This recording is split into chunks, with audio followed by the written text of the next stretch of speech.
शुक्रिया। हरे कृष्णा। शुरू कर सकते हैं अध्याय सारांश, अध्याय का नाम बोल करके। हरे अच्छा, कृष्ण प्रभु। चैप्टर 90, केशी और व्योमासुर का वध। अरिष्टासुर के वध के अगले दिन ही केशी एक विशालकाय घोड़े का रूप धर के वृंदावन आया। वह युद्ध के लिए ललायित था। भगवान श्री कृष्ण ने उसे युद्ध के लिए चुनौती दी। इसे स्वीकार किया इसे उसने स्वीकार किया। वो श्री कृष्ण को अपने पैरों तले कुचलने के लिए दौड़ा। भगवान ने उसकी पिछली टांगों को पकड़कर घुमाया और 100 गज की दूरी पर फेंक दिया। पराजित होकर केशी कुचले हुए नाग की तरह फुफकारने लगा। अपना विशालकाय मुख खोलकर भगवान की ओर दौड़ा। तुरंत भगवान ने अपनी बाईं मुट्ठी उसके मुख में डाल दी। केशी को भगवान की मुट्ठी पिघले हुए सोने के समान गर्म लगी। भगवान ने अपनी भुजा को इस तरह बढ़ाया कि उसका दम घुटने लगा और वह भूमि पर ढेर हो गया। मरते ही उसका मुंह ढीला पड़ गया और भगवान ने हाथ बाहर निकाल लिया। ये देखकर देवतागण आकाश से पुष्प वर्षा करने लगे। नारद जी भी भगवान की प्रशंसा करने लगे। केशी का वध करने के बाद श्री कृष्ण अपने सखाओं के साथ गाय चराने में व्यस्त हो गए। वो चोर सिपाही का खेल खेल रहे थे। कोई भेड़ बना, कोई चोर, कोई गड़रिया बना। उसी समय व्योमासुर एक ग्वाल बाल का रूप बनाकर वहां आ पहुंचा और चोर बने बच्चों के दल में मिलकर भेड़ बने बच्चों को चुराने लगा। उन्हें एक गुफा में ले जाता और गुफा का द्वार विशालकाय चट्टान से बंद कर देता। भेड़ बने केवल 4 बार बचे थे। तभी श्री कृष्ण ने व्योमासुर की चाल को समझ गए और उन्होंने व्योमासुर को दबोच लिया और तेजी से धरती पर पटक कर मार डाला। व्योमासुर को मार करके गुफा के द्वार पर रखी चट्टान को चकनाचूर करके अपने सखाओं को मुक्त कराया। सब भगवान का गुणगान करने लगे। हरे कृष्णा प्रभु। क्या बात है, बहुत बढ़िया। संक्षिप्त में बहुत अच्छे से प्रस्तुत किया है। हरि बोल। अगला अध्याय। Thank you Prabhu. नेक्स्ट, अब बाकी के पिछले वाले हो चुके हैं। अब आज से हम 112 शुरू करेंगे। माता जी मेरा 105 नहीं हुआ था कल। हाँ ठीक है, आप भी लतिका कर माता जी लीजिए रेशमा 95 माता जी। चैप्टर। लतिका माता जी 95 हाँ चैप्टर। ठीक है। 100 कमला भाटिया माता जी, आप कर लीजिए पहले। आपका 9। 95। हाँ जी। हरे कृष्ण। यज्ञ धनुष का तोड़ना। श्री कृष्ण बलराम और वृंदावन के कितने ही ग्वाल बाल नंद महाराज के साथ कंस कंस के नौते पर मथुरा नगरी में प्रवेश किए। यह रास्ते में कितने ही लोग इसमें कौन जैसे सा लेसन पढ़ रहे हैं? लतिका जी कौन सा चैप्टर पढ़ रहे हैं? ये 95। 95 पढ़ रहे हैं। हैं जी? 95। 85, ओके। 95 माता जी। माता जी 95, 95, 95। शुरू कीजिए माता जी। रास्ते में कितने ही लोग जैसे फूल वाले दर्जी और की भेंट कृष्ण से हुई। जब कृष्ण राजमार्ग पर चल रहे थे तो उनकी भेंट एक कुबड़ी से हो गई और उससे पूछा कि तेरे हाथ में क्या है और किसके लिए है। कुबड़ी ने जवाब दिया कि मैं कंस की दासी हूँ और रोज चंदन अपने हाथों से घिसकर कंस के लिए ले जाती हूँ। कुबड़ी ने कहा कि आज ये चंदन मैं आपके सुंदर चेहरे पर लगाऊंगी, परंतु रोकर बोली कि लोग मुझ पर हंसते हैं और मुझे त्रिविक्रत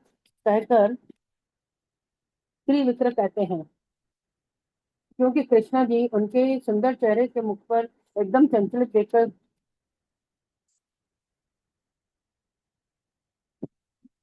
कृष्ण के चेहरे पर पूरी मोहित हो गई और कृष्णा जी भी उन पर वह कुबड़ी युवती एक अत्यंत सुंदरी कृष्ण जी ने उनको अपने अंगुली से ऊपर उठाया और उनको एक सुंदर बाला सुंदरी के रूप में बदल लिया। कृष्ण कुबड़ी पर खुश हुए और अपने पंजे से उसे सॉरी, हाँ ये पेज मेरा उल्टा हो गया, उसे सीधा उठाया और खड़ा कर दिया। तत्क्षण व कुबड़ी युवती एक अत्यंत सुंदरी बन गई। इस तरह जब कृष्ण और बलराम मथुरा में आए तो उनकी भेंट कितने ही व्यापारियों से हुई और उन सब व्यापारियों ने उन्हें कितनी ही उपहारें भेंट में दी। श्री कृष्ण नगर के लोगों से पूछताछ करके धनुर्यज्ञ के स्थान पर पहुंचे। वहां पहुंचकर कृष्ण ने देवराज इंद्र के समान देदीप्यमान दिख रहे थे और दिख रहे अद्भुत धनुष को देखा, जो स्थान पहरे के अंदर था और उनकी पूजाएं हो रही थी। कृष्ण ने उस धनुष को बाएं हाथ से उठाकर इस तरह तोड़ दिया जैसे जिस प्रकार हाथी गन्ने के गट्ठर को तोड़ देता है। जैसे ही धनुष द्वारा उसकी ध्वनि चारों ओर में गूंज रही, कंस भयभीत हो गया और उसने कृष्ण को पकड़ने की आज्ञा दी। जैसे ही कंस के सैनिक पकड़ने आए तो कृष्ण ने टूटे हुए धनुष से सैनिकों को पीटना शुरू कर दिया। सैनिकों की सहायता के लिए कंस ने छोटा सैन्य दल वहां भेजा, परंतु उन सबको कृष्ण बलराम जी ने मार के खत्म कर दिया। यह देखकर सब लोग विस्मित हो गए और समझ लगे कि ये कोई देवता है। सूर्य अस्त होने पर दोनों भाई अपने खेमे में आ गए और सेवका के लिए गए सोने के लिए गए। दूध और चावल खाकर निश्चिंत होकर सो गए। यद्यपि कृष्ण बलराम कंस की बुरी नियत से परिचित थे, फिर भी निश्चित होकर सो गए। दूसरी ओर जब कंस ने धनुष तोड़ने की खबर सुनी तो उसकी नींद कोसों दूर चली गई, क्योंकि उस भगवान की शक्ति का अनुमान होने लगा और समझ गया कि देवकी का 8वां पुत्र उन्हें मारने के लिए वहां पहुंच गया है। जब कंस दर्पण में देखता तो उसे अपना मुख दिखाई नहीं देता। जब वह आकाश में देखता तो उसे दो दो चांद और सितारे दिखाई देते। उसने देखा कि उसकी परछाई में छेद थे और उसे अपने सांस लेने की आवाज सुनाई नहीं दे रही थी। वृक्षों से सुनहरी कांति निकल रही थी। उसके सिर में भनभनाहट होने लगी और उसे भूमि पर अपने पैरों के चिन्ह नहीं दिख रहे थे। अंततः सुबह से कुछ पहले ही उसे झपकी आ गई। उसने सपने में गधों द्वारा हाँके जा रहे सब रथ पर भूतों को सवार जाते देखा। तब उसने देखा कि किसी ने उसे विष दिया और उसने उसे पी लिया। उसने स्वयं को नग्न अवस्था में फूलों की माला पहने तथा शरीर पर तेल मालिश किए जाते हुए देखा। जागृत तथा सुप्त अवस्था में इन सब अपशकुनों को देखकर कंस मृत्यु के विचार मात्रा में कंपा उठा और कुछ ही क्षणों में सो गया। जैसे ही वसुदेव जैसे जैसे रात बीती, सुबह होते ही कंस मल्ल युद्ध महोत्सव की तैयारी में व्यस्त हो गया। मल्ल युद्ध की वह रंगभूमि विभिन्न प्रकार के पताकों, बंधनवारों, तोरणों तथा फूलों से सजी थी और कार्यक्रम से पूर्व कंस के लोगों ने वहां एक अनुष्ठान भी संपन्न किया। मथुरा तथा अन्य प्रांतों से आए दर्शकों ने समय रहते अपने स्थान ग्रहण किए दिए। राजअतिथियों के लिए अग्रिम स्थान की व्यवस्था की। उस समय कंस ने नंद महाराज एवं अन्य गोपों का स्वागत किया। बदले में उन्होंने वृंदावन से लाए विभिन्न उपहार राजा को भेंट स्वरूप दिए और अपने अपने आसन पर बैठ गए। हरे कृष्ण प्रभु जी। हरे सॉरी, कृष्णा माता जी, बहुत बहुत धन्यवाद। अच्छा प्रिपेयर तो नहीं किया। I was just forgot one para। अच्छा जी, आपने तो समय लिया था 2 दिन का। जी लेकिन मैं थी नहीं ना यहाँ पर। अच्छा अच्छा, ठीक है, कोई बात नहीं, बहुत बढ़िया। हरि बोल। यस, अगला है अध्याय 102, रचना गुप्ता माता जी। प्रभु जी वो आज प्रेजेंट नहीं है। फिर जी 105 अध्याय रेशमा तिवारी माता जी, वो आज पढ़ेंगी, वो प्रेजेंट है। और हरे कृष्णा माता जी। इनका कौन सा था, क्या नाम है इनका? प्रमिला खेमानी माता जी। अच्छा, प्रमिला खेमानी माता जी का प्रभु जी उनका था 101। हाँ 101। तो उनको नहीं बोलना है? उनको निवेदन कीजिए ना, हमारे मुख्य भक्त हैं वृंदावन धाम के। प्रमिला माता जी आपने रेडी रख कर दिया है? हाँ माता जी। ठीक वो है तैयार बैठे, आप ठीक बोल ही नहीं रहे। आप बोलो तो सही, एक बार आदेश तो दो। सॉरी यस माता माता जी। जी। प्रमिला माता जी शुरू कीजिए। और हरे बहुत ही कृष्ण। एक्साइटेड है हमारे मीना तिवारी माता जी, बैठे हुए एकदम ध्यान लगा के कब मेरा नंबर आएगा। यस। हरे कृष्णा प्रभु। हरे कृष्णा। भक्त वत्सल श्री कृष्ण। 10वां स्कंद। उद्धव जब मथुरा से लौट कर आए तब वे श्री कृष्ण के सामने वृंदावन वासियों की अतुलनीय भक्ति की गाथा गाने लगे तथा ब्रजवासियों द्वारा दिए गए उपहार कृष्ण को प्रदान किए। श्री कृष्ण कई दिनों तक उद्धव से ब्रज यात्रा के बारे में सुनते रहे। कुब्जा को शुद्ध भक्ति प्रदान करने के लिए श्री कृष्ण कुब्जा के घर आए। कुब्जा का घर अत्यंत भव्य था। श्री कृष्ण को अपने घर आया देखकर कुब्जा ने सम्मान पूर्वक श्री कृष्ण का स्वागत किया, उनको आसन दिया तथा पूजा की। कुब्जा ने उद्धव जी को भी आसन दिया। भगवान श्री कृष्ण कुब्जा के अंतर कक्ष में गए और उसके भव्य बिस्तर पर आराम से बैठ गए। कुब्जा ने केवल एक बार कृष्ण को चंदन दिया था और यही उसका पुण्य था जिसने उसके समस्त पापों को नष्ट करके उसे कृष्ण के साथ भोग करने की योग्यता प्रदान की थी। श्री कृष्ण के चरण कमलों को सूंघने मात्र से कुब्जा सांसारिक काम वासना से मुक्त हो गई। इस प्रकार कुब्जा ने अपने पैसे के अनुसार श्री कृष्ण की पूजा की और कुछ दिन रहने की याचना की, परंतु श्री कृष्ण ने कहा कि वे इस भौतिक संसार में दुर्लभ ही आते हैं। यह कहकर वे उद्धव के साथ अपने घर लौट गए। इसके पश्चात श्री कृष्ण अक्रूर को दिए गए वचन का पालन करने के लिए बलराम जी एवं उद्धव के साथ उनके घर गए। उन्हें दूर से आता देखकर अक्रूर जी खड़े हो गए तथा आसन पर बैठाकर उनके चरण कमल धोए और चरणामृत अपने सिर पर धारण किया तथा सुंदर वस्त्र, चंदन, पुष्पमालाएं तथा आभूषण दिए। भाव और बस अक्रूर जी के नेत्रों से अश्रु बिंदु बहने लगे। वे कहने लगे कि आप वही पूर्ण पुरुषोत्तम भगवान है जो धरती का भार कम करने के लिए वसुदेव के पुत्र बनकर प्रकट हुए हैं। हे प्रभु, आज आपके यहाँ आगमन से मेरा घर धन्य हो गया है।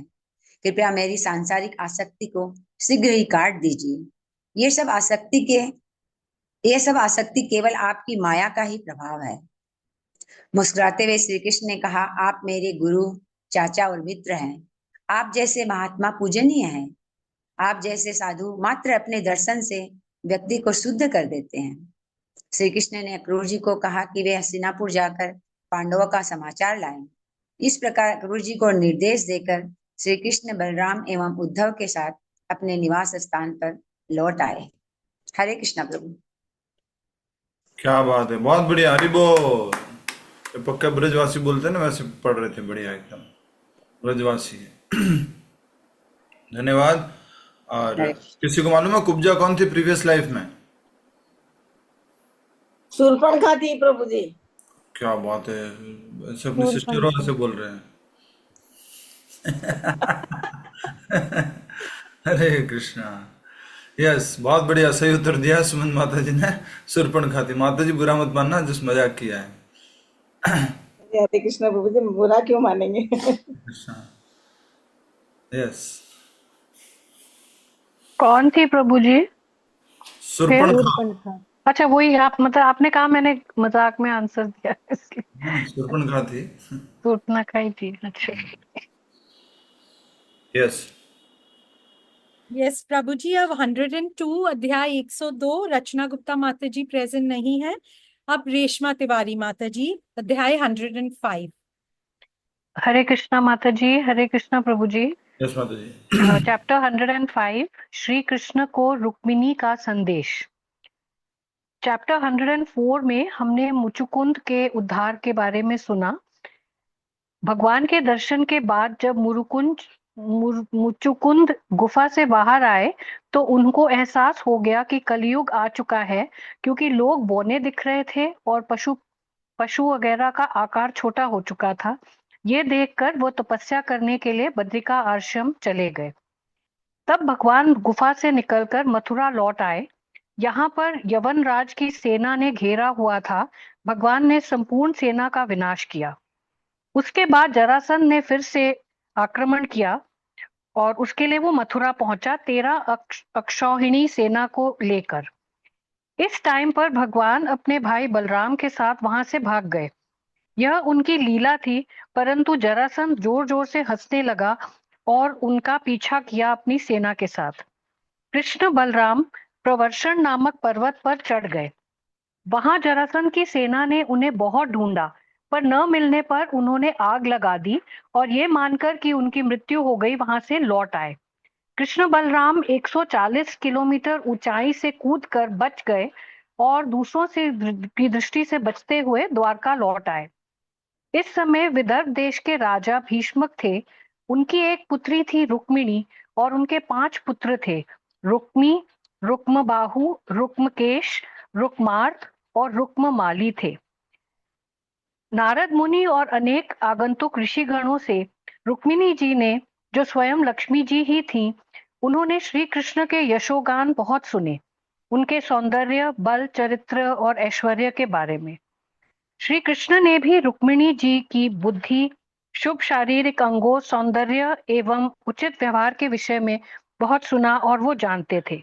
दोनों ने एक दूसरे को मन में ही अपना पति पत्नी के रूप में स्वीकार कर लिया था। परंतु रुक्मिणी का विवाह शिशुपाल से तय कर दिया, जो कृष्ण के जन्मजात शत्रु थे। बावजूद इसके कि जो बाकी भाई थे वो और उनके पिता कृष्ण के साथ विवाह होने के लिए विलिंग थे, लेकिन तब श्रुतरानी रुक्मिणी ने कूटनीति खेलते हुए एक पत्र लिखा श्री कृष्ण को और एक उचित ब्राह्मण के हाथ उनको भिजवा दिया। द्वारका पहुंचकर सब जानने वाले श्री कृष्ण ने उस ब्राह्मण का आदर से स्वागत किया, उनको प्रणाम किया, आसन पर बिठाया, उनकी पूजा की, उनके पैर दबाए और फिर उनसे पूछा, ब्राह्मण से उन्होंने पूछा कि क्या वह संतुष्ट हैं, अपने धर्म का पालन कर पा रहे हैं, क्योंकि भगवत इच्छा से धर्म के पालक ब्राह्मण को सब कुछ प्राप्त हो जाता है और वह संतुष्ट रहते हैं। ऐसा ब्राह्मण फिर समस्त प्राणियों के हितैषी होते हैं। आखिर में उन्होंने ब्राह्मण के आने का कारण पूछा। तब ब्राह्मण ने रुक्मिणी जी का संदेश दिया। रुक्मिणी जी ने अपने संदेश में कहा कि कौन कुलीन शांति चित्त वाली युवती होगी जो उन्हें अपने पति रूप में नहीं चुनेगी। उन्होंने भी कृष्ण को पति रूप में वरण कर लिया है। वह जो सिंह की बनी है, भला वो शिशुपाल जैसे भेड़िया को कैसे अपना स्पर्श करने दे सकती हैं। आगे उन्होंने कृष्ण से विनती की कि विवाह के एक दिन पहले वह एक समारोह के साथ दुर्गा मंदिर जाएंगी और तब भगवान उनका राक्षस रीति से विवाह कर ले और शिशुपाल एवं जरासंध की सेना का विनाश कर दें। यदि ऐसा न हुआ, उन्होंने कहा, तो वह कठोर तपस्या करके अपने प्राण त्याग देंगी। और फिर ब्राह्मण ने कृष्ण भगवान से कहा कि आप निर्णय लें, और इसका आग्रह करते हुए वो वहां से चले गए। हरे कृष्ण प्रभु जी। हरे कृष्णा, हरि बोल। धन्यवाद। भगवान श्री कृष्ण का विवाह रुक्मिणी जी के साथ प्रस्तुत किया। धन्यवाद, हरि बोल। और उनका पत्र प्रस्तुत किया। हाँ जी, नेक्स्ट है अध्याय 107। खन्ना माता जी प्रेजेंट नहीं है। अध्याय 108 विभा जोशी माता जी भी प्रेजेंट नहीं है। अब जो जहां तक हम लोग ने कल किया था वहां से अब स्टार्ट करना है। अध्याय 112 नरकासुर का वध। रोशनी माता जी भी प्रेजेंट नहीं है। उन्होंने कहा कि उनके घर में लाइट नहीं है, जैसे ही लाइट आएगी तो वो ज्वाइन करेंगे। हरे कृष्णा। हरे कृष्णा। फिर अध्याय 113 रुक्मिणी के साथ श्री कृष्ण का विनोद। मुक्ता माता जी वो भी प्रेजेंट नहीं है। अध्याय 114 श्री बलराम द्वारा रुक्मी का वध। मीना तिवारी माता जी वो प्रेजेंट है। हरि बोल। स्वागतम। प्रभु जी, हरे कृष्ण। हरे कृष्णा। स्वागत माता जी। प्रभु जी, मैं पहली बार स्क्रीन पे आई हूँ, अगर हमसे कोई त्रुटि हो तो क्षमा करें। अरे माता जी, आप छा जाएंगे, देखना अभी आप, पूरा स्क्रीन आपका ही है। 10वां स्कंद 114 अध्याय। हरे कृष्णा प्रभु जी। श्री बलराम द्वारा रुक्मी का वध। श्री कृष्ण की वंशावली। श्री कृष्ण जी की 16,108 रानियों में से सबके 10-10 पुत्र हुए। वे सभी सुंदरता और ऐश्वर्य में अपने पिता से कम नहीं थे। प्रत्येक रानी यही समझती थी कि श्री कृष्ण उनसे अत्यधिक प्रेम करते हैं और महल में उनके साथ रहते हैं। वे रानियां अपने नेत्रों के कोनों से उन्हें ऐसी देखती थी कि कमान जैसी भौवें उनके मन के भावों को प्रकट कर देती थी। वास्तव में श्री कृष्ण किसी भी रानी से शारीरिक रूप से आसक्त नहीं थे, परंतु वे रानियां उनकी भगवत्ता को समझ ही नहीं पाई। रुक्मणी के बड़े पुत्र का नाम प्रद्युम्न था, जामवती के पुत्र का नाम साम था। स्वयंवर में रुक्मावती, जो रुक्मी की पुत्री थी, ने प्रद्युम्न का चुनाव किया। प्रद्युम्न ने स्वयंवर में अनेकों राजाओं को परास्त कर दिया था। रुक्मी कृष्ण जी से वैर भाव रखता था, परंतु उसने विवाह की अनुमति दे दी। प्रद्युम्न और रुक्मावती भोजकुट में रहने लगे। विवाह के उपरांत रुक्मावती ने अनिरुद्ध को जन्म दिया। वो बहुत ही बलवान था। श्री कृष्ण भगवान की प्रत्येक रानी ने एक एक पुत्री को भी जन्म दिया था। रुक्मणी की पुत्री का नाम चारुमती था। उसका विवाह कृतकर्मा के पुत्र बलि से हुआ। रुक्मी श्री कृष्ण से द्वेष रखता था, परंतु अपनी बहन रुक्मणी को खुश करने के लिए उसने अपनी पोती रोचना का विवाह रुक्मावती के पुत्र अनिरुद्ध से किया। अब विवाह की बात। विवाह कार्यक्रम में भाग लेने के लिए श्री कृष्ण जी, रुक्मणी, प्रद्युम्न, साम और अन्य यादव भोजकुट गए। विवाह सकुशल संपन्न हो गया था। कलिंगराज ने अपने मित्र रुक्मी को, जो श्री बलराम जी के साथ थे, चौपड़ खेलने की सलाह दी। उसने कहा, बलराम जी चौपड़ उनको खेलनी आती नहीं है, परंतु उनको उसकी आदत है। रुक्मी ने तुरंत ही बलराम जी को चुनौती दी। बलराम जी ने अपने पहले पासे में 100 मोहरें, दूसरे में 1000 और तीसरे में 10,000 मोहरें दांव पे लगाई और वो हार गए। तत्पश्चात उन्होंने हार गए। उसके बाद वो बहुत रुक्मी जीत गया। कलिंगराज बलराम का उपहास करने लगा। रुक्मी ने फिर से चुनौती दी। इस बार बलराम जी ने 1,00,000 मोहरें दांव पर लगाई और वो बाजी जीत गए। रुक्मी जोर जोर से चिल्लाने लगा, मैं जीता हूँ, मैं जीता हूँ। बलराम जी के नेत्र लाल हो गए और क्रोध में आने लगे, और इस प्रकार उन्होंने 10 करोड़ मोहरें फिर से दांव में लगा दी और वो फिर बाजी जीत गए।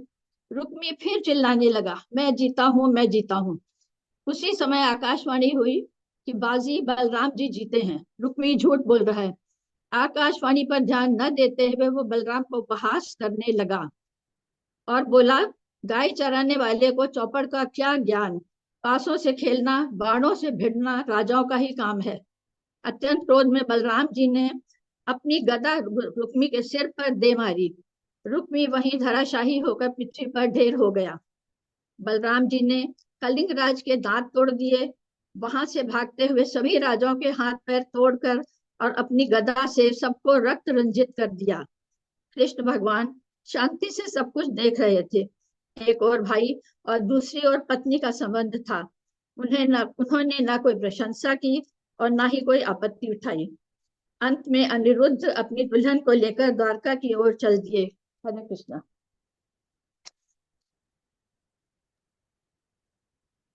हरी बोल। बहुत बढ़िया माता जी, वेरी नाइस। आपने तो शादियां करवा दी भगवान श्री कृष्ण के परिवार में।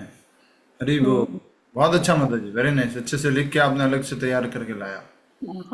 ऐसे ही आप आते रहिए हमारे यहाँ पर, बीच में उपस्थित होते रहिए। और आऊंगी प्रभु जी, आऊंगी। एक कोई हेजिटेशन सी थी एक। अब तो हमने डांटना भी कम कर दिया ना माता जी। नहीं ठीक है, बात भी स्वीकार है। कोई ठीक है। हरे कृष्णा।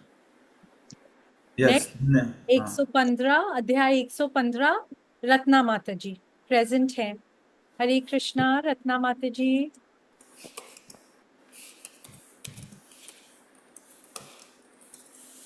रत्ना जोशी माता जी, हरे कृष्णा। माइक म्यूट करके बोलिए। हरे कृष्णा। हरे कृष्णा।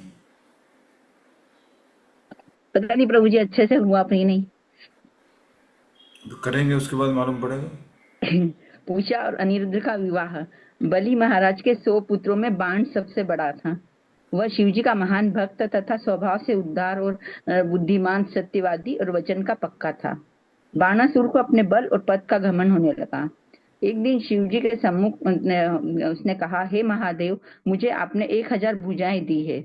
अब मुझे इन भुजाओं से युद्ध करने का युद्ध करने की मन कर रहा है। मुझे त्रिलोक में कोई दिखाई नहीं देता कि जो मुझे युद्ध में संतुष्ट कर सके। यह सुनकर शिव जी क्रुद्ध हो गए।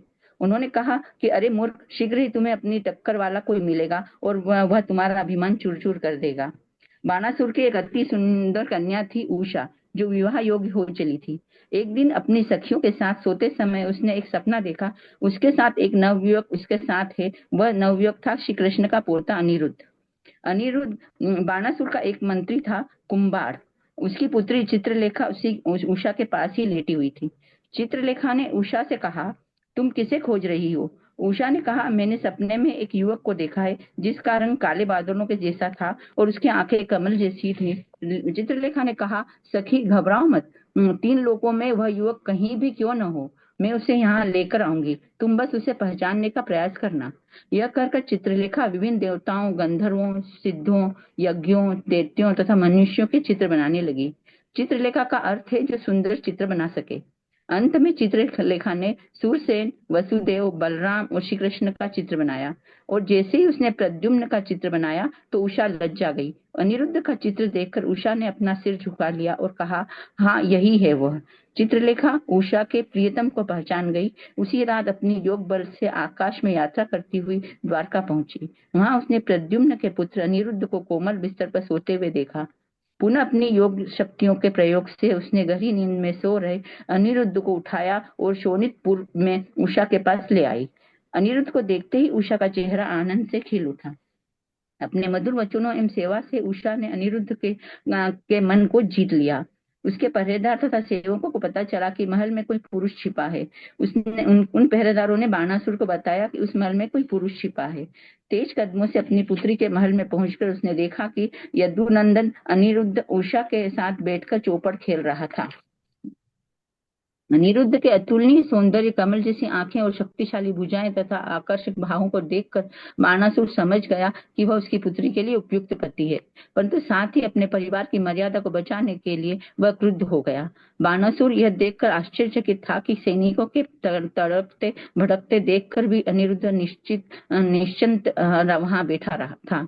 जैसे ही सैनिक आगे बढ़े, अनिरुद्ध ने लोहे का डंडा उठा लिया और दृढ़ता के साथ उसने डंडे को घुमाते हुए उनके हाथ, सिर और पैर तोड़ डाले। भयभीत होकर सैनिक वहां से भाग गए, परंतु बाणासुर ने अपनी मायावी नागपाश से अनिरुद्ध को बांध लिया। हरे कृष्ण। हरे कृष्ण। हरे कृष्ण। मंत्र जी, ये कहाँ छुपे हुए थे आप इतने दिन से? आपको प्रकट होना चाहिए, आना चाहिए। बहुत बढ़िया। वो प्रभु जी, मुझे बहुत घबराहट होती है कहीं ऐसे मैं नहीं कर रही। अच्छा किया मंत्र जी, अच्छा किया। अपने घर में ही बैठ के स्टेज पे आने का मौका मिल रहा है, और क्या चाहिए। थैंक यू प्रभु जी, थैंक यू। स्वागत है। हरि बोल। आप वसंत कुंज में है ना माता जी? हाँ जी, वसंत कुंज। हाँ, आजकल उत्सव में भी नहीं आते हैं। वो प्रभु जी ना, वही जाने का नहीं हो पाता मेरे को वहां तक पे, इसलिए तो मैं अकेले में नहीं जा पाती उधर। ठीक है माता जी, आपके लिए ड्रोन टैक्सी भेज देंगे हम ना। नहीं मैं अपने हस्बैंड से कहती हूँ कि संडे को जाने का, पर वो संडे को हो नहीं पाता है। ठीक है माता जी, धन्यवाद। हरे कृष्णा। अगला अध्याय 116 सविता माता जी, वो प्रेजेंट नहीं है। नेक्स्ट 117 अनवी माता जी, वो भी प्रेजेंट नहीं है। फिर जो नहीं आ रहे रेगुलरली उनको दूसरे लोग असाइन कर दीजिए। भावना जी, मैं आपको प्रभु जी आपको जो भी ऐसा लग रहा है कि ये नहीं आ रहे हैं और इस कारण से डिले होता जा रहा है, तो उसको असाइन कर दीजिए। लतिका जी, एक बार ये चैप्टर नंबर अगर आपने पहले वाले नोट किए हो तो क्लास के बाद मैसेज कर दीजिएगा। ठीक है, हम कर देंगे फ्रॉम द बिगिनिंग ना भावना जी, बिगिनिंग से लेकर। जी हाँ ठीक जी। है, ओके, हम कर देंगे। 118 अध्याय 118 कृष्ण देवी माता जी, वो प्रेजेंट है। जय हो। प्रकट होइए। वीडियो ऑन करके प्रकट होना। कृष्णा देवी माता जी, माइक अनम्यूट कीजिए, वीडियो ऑन कीजिए। बहुत सारे लोग तुम पहचानते भी नहीं है। हरे कृष्णा माता जी, अभी तो आपकी आवाज आ रही थी जब प्रार्थना मंत्र पढ़ रहे थे तब। कृष्णा देवी माता जी।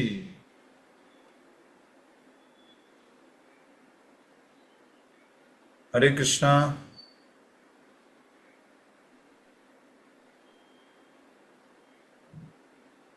ठीक है, नेक्स्ट कृष्णा देवी माता जी, आप सुन रहे हैं? नेक्स्ट कर दीजिए।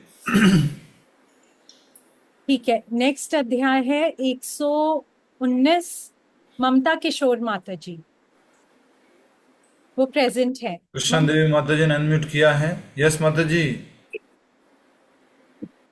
कृष्णा देवी माता जी, हरे कृष्णा। हरे कृष्णा माता जी। कृष्णा देवी माता जी, हरे कृष्णा।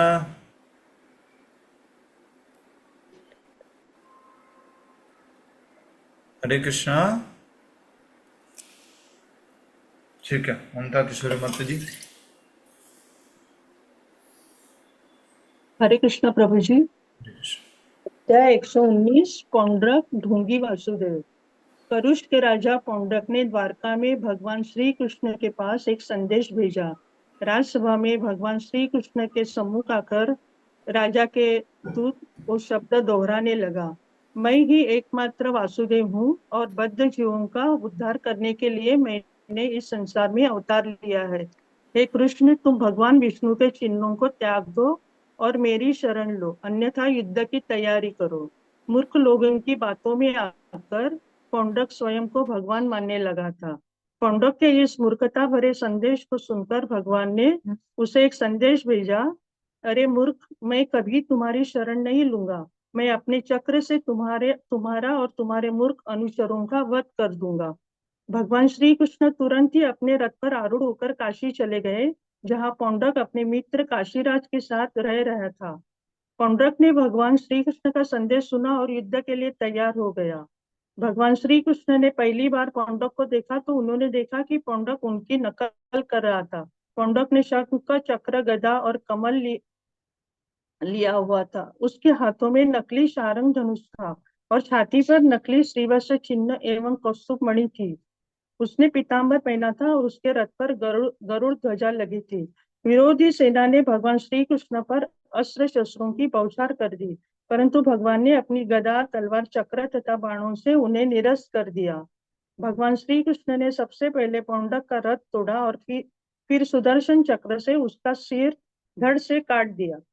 पौंड्रक भगवान विष्णु का स्मरण करता था, इसलिए भगवान श्री कृष्ण ने अपने हाथों से उसका वध करके उसके अपराध को निरस्त कर दिया और इस प्रकार पौंड्रक को वैकुंठ में भगवान विष्णु के समान सारूप्य मुक्ति प्राप्त हुई।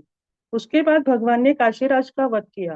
काशीराज के पुत्र सुदक्षिण ने अपने पिता के अंतिम संस्कार किए और प्रतिज्ञा ली कि मेरे पिता के हत्यारे का मैं वध कर दूंगा। इसलिए सुदक्षिण ने शिवजी की पूजा की। शिवजी ने उसे यज्ञ करने को कहा। यज्ञ की समाप्ति के बाद यज्ञ से दक्षिणाग्नि नामक दैत्य प्रकट हुआ और वह द्वारका की ओर निकल पड़ा। अग्नि दैत्य को देखकर सब द्वारकावासी आतंकित हो उठे। वे भगवान श्री कृष्ण के पास आकर उनसे अग्नि दैत्य से बचाने की याचना करने लगे। भगवान श्री कृष्ण समझ गए कि वह दैत्य शिवजी द्वारा उत्पन्न किया गया है। भगवान ने उस दैत्य के पीछे अपना सुदर्शन चक्र भेज दिया। वह चक्र उस दैत्य का पीछा करने लगा। दैत्य काशी लौट गया और उसने सुदक्षिण सहित सभी ब्राह्मणों तथा पूरी नगरी को भस्म कर दिया। हरे कृष्णा प्रभु जी।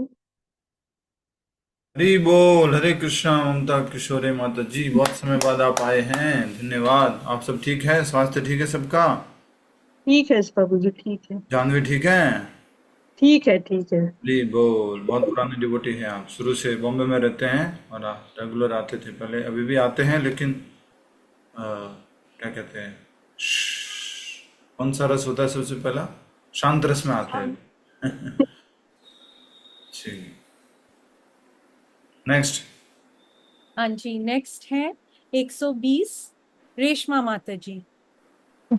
हरे कृष्णा प्रभु जी। आज वाला वेरी नाइस। चैप्टर 120, 10वां स्कंद, बलराम जी द्वारा द्विविध का वध। द्विविध भगवान राम के समय सुग्रीव की सेना में एक वानर था। बाद में उसने नरकासुर की संगति की और असुर बन गया। जब नरकासुर की मृत्यु हुई तब वह और ज्यादा बौखला गया और अधिक आसुरी कार्य करने लगा, जैसे गांव को जलाना, वन को तहस नहस करना, समुद्र तट वाले गांवों को डुबाना, यज्ञ स्थली पर मलमूत्र विसर्जन करना, स्त्री पुरुषों का अपहरण करके उनको गुफा में बंद कर देना और युवतियों का बलात्कार करना। एक बार जब श्री बलराम जी रैवत पर्वत पर युवतियों के साथ नाच गा रहे थे, तब द्विविध वहां पहुंच गया और अपने चरित्र अनुसार इतना उद्दंड हो गया कि बलराम जी को उद्विग्न करने लगा। उसने अपनी बाहों से गलत संकेत करे, युवतियों को भद्दी मुद्राएं दिखाने लगा और अपने निचले अंगों का भी प्रदर्शन करने लगा। तब बलराम जी ने उस पर एक चट्टान दे मारी और क्रोध में द्विविध ने उनकी वारुणी पत्र ले ली और वारुणी पी ली। उसके बाद वो और अधिक दुराचारी व्यवहार करने लगा। तब बलराम जी ने अपनी सुनंदा नामक गदा उठा ली और द्विविध शाल वृक्ष से प्रहार करने लगा। दोनों के बीच जो युद्ध हुआ उसमें द्विविध वृक्ष तथा चट्टानों से युद्ध कर रहा था और बलराम जी आसानी से गदा से सब चकनाचूर कर दे रहे थे। अंत में द्विविध ने अपनी मुट्ठी से उनकी छाती पर प्रहार करा और बलराम जी ने अपने हाथों से उसकी हंसली पर आघात किया और द्विविध की खून की उल्टी हुई और फिर उसकी मृत्यु हो गई। ऐसे असुर के वध पर रैवत पर्वत ही हिल उठा, पर बाद में देवताओं एवं ऋषिगणों ने बलराम जी की जय हो करके उद्घोष किया और पुष्प वर्षा की। हरे कृष्णा प्रभु जी। हरे कृष्णा, धन्यवाद, हरि बोल। द्विविध गोरिल्ला का वध बलराम जी द्वारा। भूल क्यों जाते आप लोगों को? पूरा स्टोरी याद रहता था क्या? अभी जब अगर आप बोला तो ऐसा मुझे ऐसा लगता है मैं भूल गया सब कुछ। द्विविध ने क्या क्या किया, कैसे, तो भी थोड़ा आपने बोला तो कुछ याद आया। ऐसा लगता है कि उम्र हो गई, अब दवाई लेनी पड़ेगी मेमोरी की। ऐसा होता है, दवाई लेने से मेमोरी ठीक हो जाती है? लोग कहते हैं बादाम खाने से ठीक रहता है। अरे माता जी, बादाम क्या, बादाम की गिरी का पाउडर का, गिरी का शेक का पाउडर का, दूध का, सब कुछ खा लिया। नेपाल में आना पड़ेगा, वहां सब ठीक रहता है ऐसा लगता है। ये तो रिपीट करने से याद होता है प्रभु जी, किसी से याद नहीं होता है। कुछ भक्तों को होता है, एक दो बार पढ़ लेते हैं पूरा द्विविध गोरिल्ला याद है, अच्छा ये याद है, अच्छा ये याद है। ओहो हो। अब ये जैसे कल माता जी ने कथा सुनाई थी ना, द्वारका और रणछोड़ राय की, डाकोर वाली, तो वो कथा सुनी हुई थी अच्छे से याद, मतलब 2-3 बार सुनी हुई थी, लेकिन कल जब सुनाई दोबारा से तो फिर से याद आया। अच्छा अच्छा, ओके ओके, हाँ हाँ। यस। आगे नेक्स्ट अध्याय 121, वंदना धमास्कर माता जी, वो प्रेजेंट नहीं है। अध्याय है माता जी, मैं हूँ। अच्छा सॉरी माता जी, बंद हो गई सॉरी। वही सोच रहा हूँ कि आप कौन सी स्क्रीन पे देख के बोले जा रहे हैं कि नहीं है नहीं है। सॉरी माता जी, आपका नाम हमें दिखा ही नहीं। उनका नाम आईफोन से शुरू होता है। हाँ जी, इसीलिए शायद वो आई में हम वी में ढूंढ रहे थे। सॉरी प्रभु जी। जी जी। हाँ प्रभु जी, धन्यवाद, प्रणाम प्रभु जी। स्वागतम स्वागतम। सॉरी माता जी, सॉरी। माता जी कैसा ना है? हाँ बहुत बढ़िया, बहुत बढ़िया। गाँव आ गए, हम गाँव आए हैं। गाँव आए हैं, ठीक है। मराठी है, पक्का मराठी माता जी? पक्का मराठी एकदम। हिंदी में बोलने की ट्राई करती हूँ। यस। ओके, करूँ? Yes madam. ओके। 121, शाम का विवाह, 10वां स्कंद। दुर्योधन की कन्या लक्ष्मणा गुणवती होने के कारण अनेक राजकुमार उससे विवाह करना चाहते थे। लक्ष्मणा के स्वयंवर में श्री कृष्ण जाम्बवती का पुत्र साम भी आया था। लक्ष्मणा साम से विवाह नहीं करना चाहती थी, फिर भी जबरदस्ती साम ने लक्ष्मणा का अपहरण किया। इस कार्य से भीष्म, धृतराष्ट्र और कुरुवृद्धा अपमानित होने के कारण क्रोधित होकर कहने लगे, इस बालक में इतनी हिम्मत, हमारे घर की कुंवारी लड़की को स्पर्श किया, इसी कारण लक्ष्मण का विवाह अन्य किसी के साथ नहीं होगा। ये वधुवंश हमारे अधीन होकर हमारे साथ सामना किया तो हम अपने मजा चखा देंगे। महायोद्धा कर्ण, शल, भीष्म, भूरिश्रवा, यज्ञकेतु और दुर्योधन, यह छह ने एक योद्धा साम के साथ नियमों के विरुद्ध युद्ध करके उसे बहुत कठिनाई से बंदी बना के हस्तिनापुर ले आए। यह समाचार नारद मुनि के द्वारा यदुवंश को मिलते ही वे अत्यंत क्रोधित हो गए और महाराज उग्रसेन के आदेश से उन्होंने कुरुओं के विरुद्ध युद्ध की घोषणा कर दी। बलराम जी ने यदुओं को शांत करके हस्तिनापुर जाकर साम और लक्ष्मणा को लेके आने का निश्चय किया।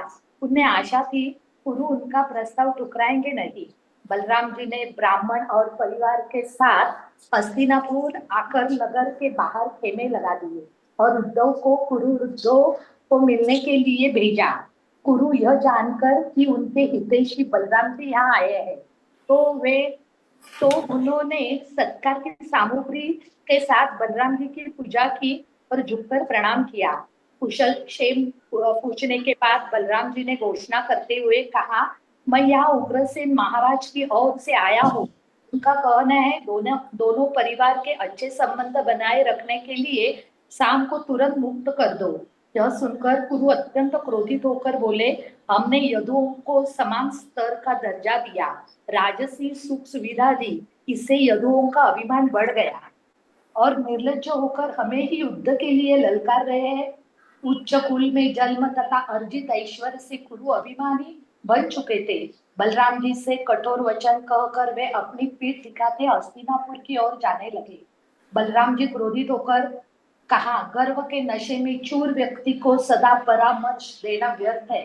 सुधर्मा सभा में बैठने वाले, स्वर्ग से पारिजात वृक्ष लाने वाले ब्रह्मा जी, शिव जी तथा महान देवताओं सहित स्वयं लक्ष्मी देवी उनके चरण कमलों की पूजा करती है। उनको मनुष्य लोक के एक सामान्य राजा के समान सम्मान देना उचित नहीं है। क्रोधित बलराम जी ने अपना हल धरती में ऐसा दसाया कि पूरी हस्तिनापुर नगरी विध्वंस होकर गंगा नदी की लहरों में समा जाएगी। इस विपदा को देखकर कुरुओं ने साम और लक्ष्मणा को आगे रखकर बलराम जी की शरण आ गए। दोनों हाथ जोड़कर कुरुओं ने कहा, हे राम, आप ही संपूर्ण सृष्टि के आधार है, कृपया हमारा अपराध क्षमा करें। निश्चित ही हमारा व्यवहार अत्यंत उदंड और गर्व से भरा था। आपका क्रोध घृणा तथा द्वेष से प्रेरित नहीं है, अपितु वह सब लोगों को शिक्षा देने के लिए है। सृष्टिकर्ता, हम आपको प्रणाम करते हैं और आश्रय लेते हैं।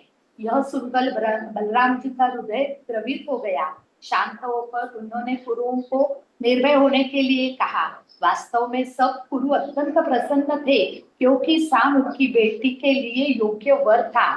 कुरुओं को बस साम की शूरवीरता देखनी थी और बलराम जी की शक्ति का प्रदर्शन देखना था, इसीलिए उन्होंने गलत कार्य किए थे।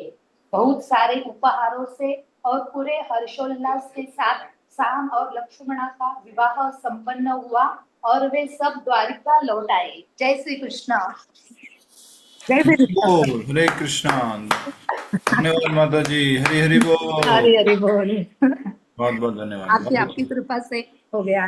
जय श्री प्रभुपाद। जय श्री प्रभुपाद। धन्यवाद। अगला है अध्याय 122 पद्मा माता जी। अरे वाह, पद्मा माता जी उपस्थित हैं। हाँ जी, वो प्रेजेंट है। हमारे सोच ही रहे थे पद्मा माता जी दुबई से क्या बोलने वाले हैं। माता जी वीडियो ऑन करके बोलिए। हरे कृष्ण प्रभु जी। यस माता जी। प्रभु जी, I will tell in English. You will tell in English? Yeah, Prabhu ji. I will tell Hindi English mixing. I खाई today पुलियोगराई and याद किया you. थैंक यू प्रभु जी। आज हमारे यहाँ पुलियोगराई बनी थी प्रसादम में, तो आपका याद आया, दुबई में आपने पुलियोगराई खिलाया था। Okay, thank you. Hare Krishna. Video on कीजिए। Narada Muni visits Lord Krishna's palaces in Dwaraka.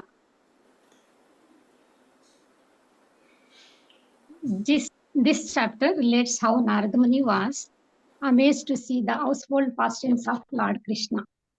After killing the demon Bhaumasur, Lord Krishna simultaneously married 16,108 queens. Narada Muni wanted to know how Krishna was expanded himself into 16,108 forms. Thus, he went to Dwaraka. There he saw 9 lakh palaces, which were built with first-class marbles,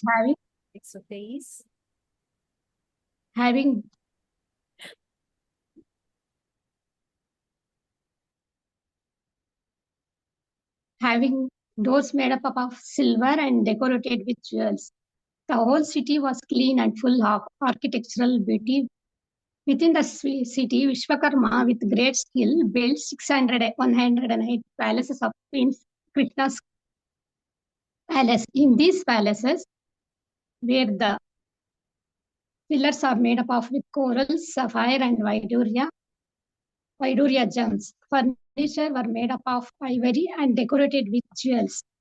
Narada entered one of the palace and saw Rukmini personally rendering menial service to Lord Krishna.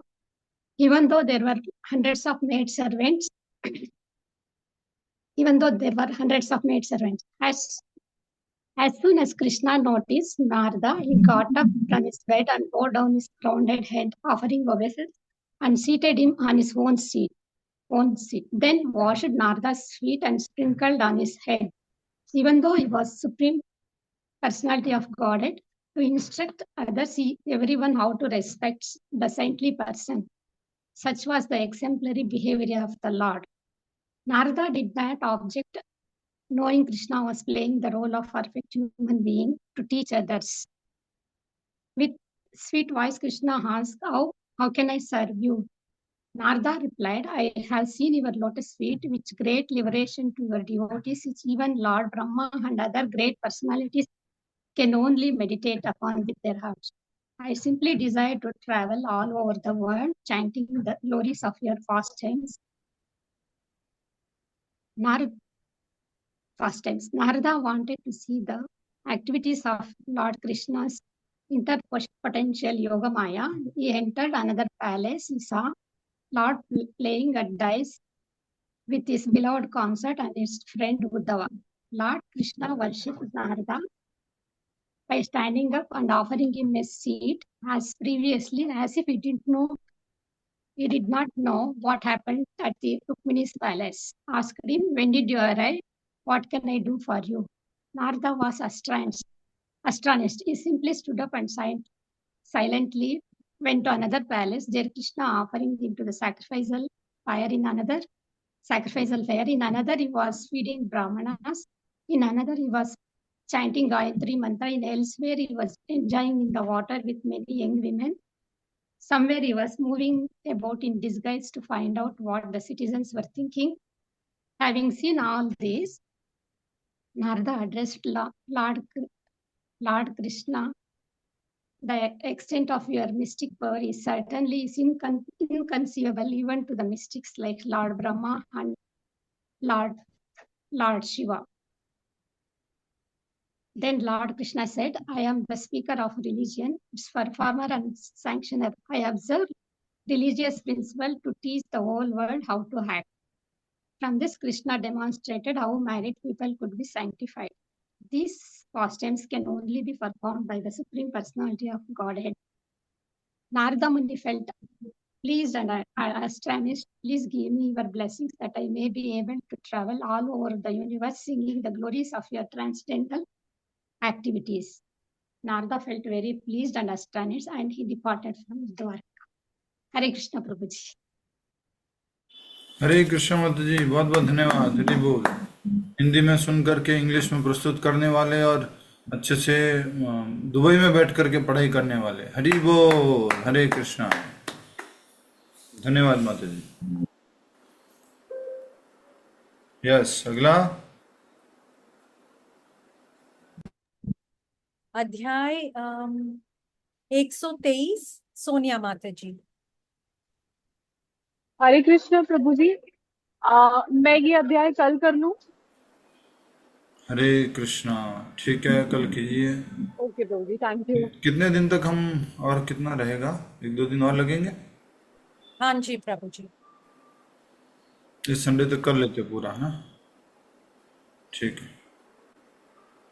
Next है अध्याय 124 ज्योत्सना माता जी, वो present नहीं है।